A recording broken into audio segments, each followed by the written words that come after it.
Hi friends, welcome to another video. இந்த Tesla just production முடிஞ்சு இப்போ தான் வெளியே வந்திருக்கு. பட் இங்கே ட்விஸ்ட் என்னன்னு பார்த்தீங்கன்னா, இது தனியாக டிரைவ் பண்ணி டாக் வரைக்கும் போக போகுது. டிரைவர் கூட இல்லை. Let's see how it works. FSDன்னு சொல்லக்கூடியது ஃபுல் செல்ஃப் டிரைவிங் மோட். இது வந்து ஆக்டிவேட் ஆகிருச்சு.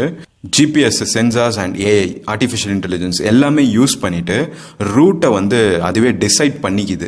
சிட்டி ரோட்ஸில் கூட பார்த்தீங்கன்னா இது வந்து ஸ்மூத்தாக டிரைவ் பண்ணுறத பார்க்க முடியுது. அண்ட் ஆல்சோ சிக்னல்ஸில் வந்து ஸ்டாப் பண்ணுது, பெடஸ்ட்ரியனுக்கு வந்து வேயும் கொடுக்குது. அண்ட் ஆல்சோ வந்து ரூல்ஸ் அண்ட் ரெகுலேஷன்ஸை வந்து சூப்பர்பாகவே ஃபாலோ பண்ணுது. இது ஆக்சுவலாக வந்து ஒரு கட்டத்தில் வந்து மேனுவல் டிரைவிங்கை விடவே ரொம்ப சேஃபாக படுது. ஹைவேக்குள்ளே வந்தாச்சு, லேன் சேஞ்சும் பண்ணுது, ஸ்பீட் அட்ஜஸ்ட்டும் பண்ணிக்குது, டிராஃபிக்கை வந்து அவாய்ட் பண்ணுது. இது எப்படி இப்படிலாம் பண்ணுது? ஹியூமனை விட வேற லெவல் இன்டெலிஜென்ஸாக தானே இருக்கு. டெஸ்லா அவங்க கேமை வந்து வேற லெவலுக்கு கொண்டு போயிட்டு இருக்காங்க.